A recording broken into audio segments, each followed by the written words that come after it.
Welcome to Millionaire Motion. Don't forget to like, subscribe, and share. Luxury is more than just a price tag, it's a statement. When you think of luxury brands like Louis Vuitton, Chanel, Rolex, or Hermes, one thing stands out immediately: they almost never go on sale. Unlike fast fashion retailers or even premium brands that run seasonal discounts, luxury houses guard their prices fiercely. But why is that? Why do luxury brands seem immune to the clearance racks and discount bins that dominate the rest of the retail world? In today's video, we'll take a deep dive into the fascinating psychology, strategy, and economics behind luxury branding, and uncover the real reasons why you almost never see those coveted labels marked down. To start, let's talk about what luxury really represents. At its core, luxury isn't about utility, it's about perception.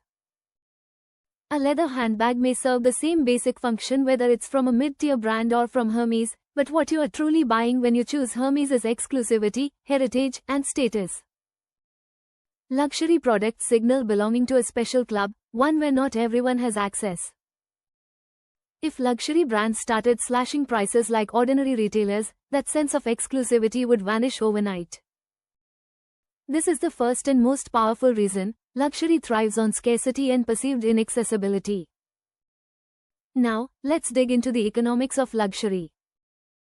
Most mainstream businesses thrive on volume. Think about Zara, H&M, or Nike. Their strategy is to sell millions of units at affordable prices. Profit comes from selling in bulk. Luxury, however, flips this model upside down. Luxury brands intentionally produce fewer items, focus on craftsmanship, and maintain tight control over distribution. Their profits come not from volume, but from extremely high margins on every single sale. This model only works if prices remain elevated and consistent. By refusing to discount, luxury houses preserve the very business structure that sets them apart from the rest of the market.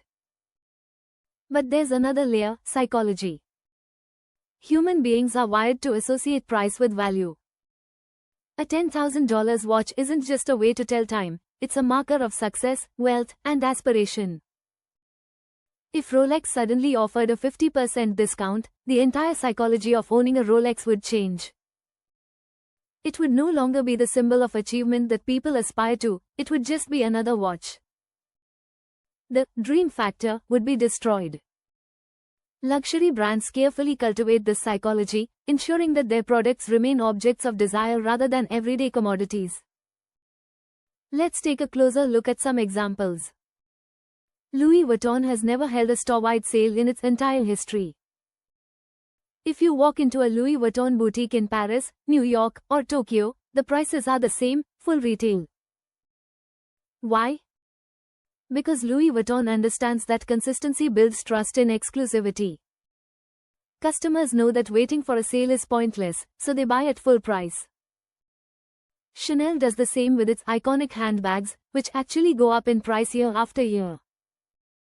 The Chanel Classic flap bag that sold for $4,000 a decade ago now costs over $10,000 in 2025.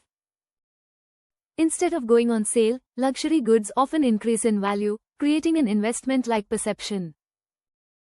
This brings us to the concept of price integrity. For luxury houses, protecting price integrity is everything. If consumers suspect that waiting will lead to discounts, the entire strategy collapses. It's no accident that Hermes makes fewer Birkin bags than the demand suggests. By doing so, they ensure a wait list, create scarcity, and maintain their full price model. In fact, some luxury items are so scarce and desirable that they sell for even more on the resale market. Imagine that, a brand new bag costing $12,000 in store but reselling for $20,000 pre-owned because demand exceeds supply. That's the power of controlled scarcity and no discount policies.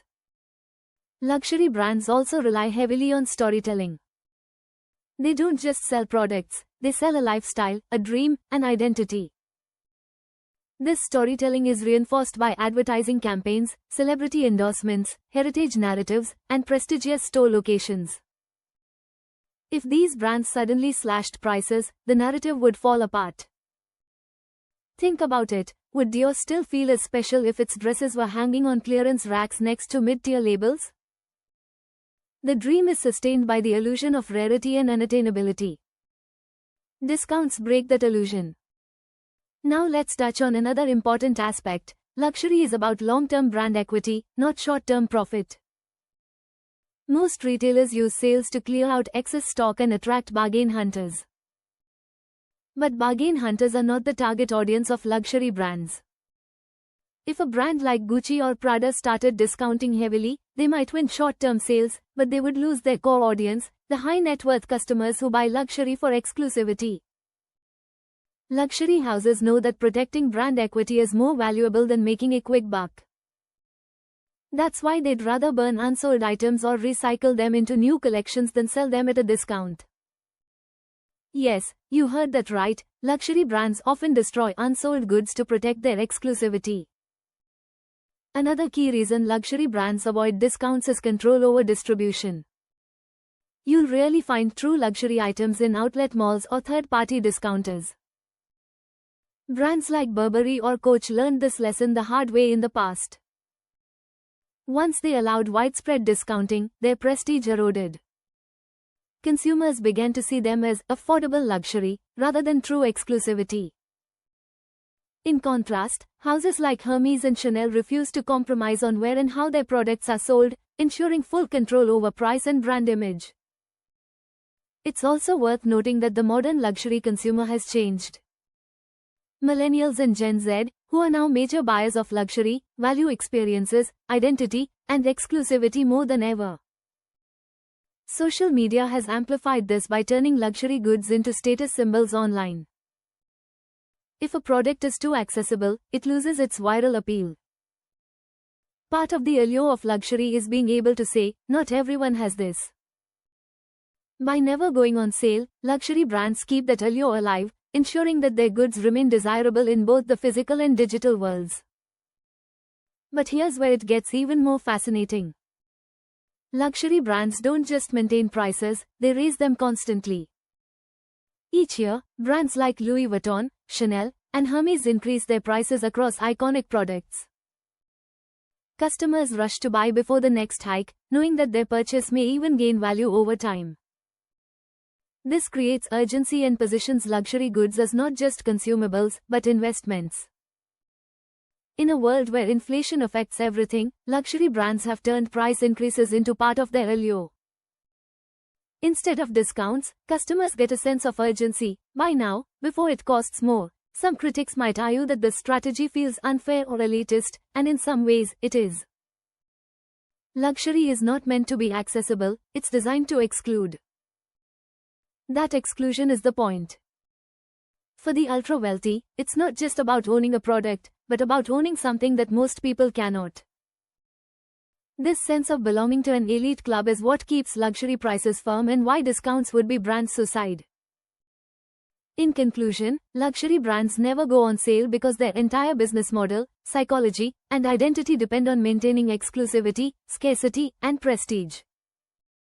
By refusing to discount, they create products that remain aspirational, preserve their brand equity, and even gain value over time. Luxury thrives on perception, and perception collapses the moment a sale sign goes up. The next time you walk past a Louis Vuitton store and wonder why the prices never drop, remember, it's not just about selling a handbag. It's about selling a dream, a story, and a status symbol that can never be discounted. So, the question isn't, why don't luxury brands go on sale? The real question is, would they even be luxury if they did? Thank you for watching. Please like, subscribe, and share it with your friends.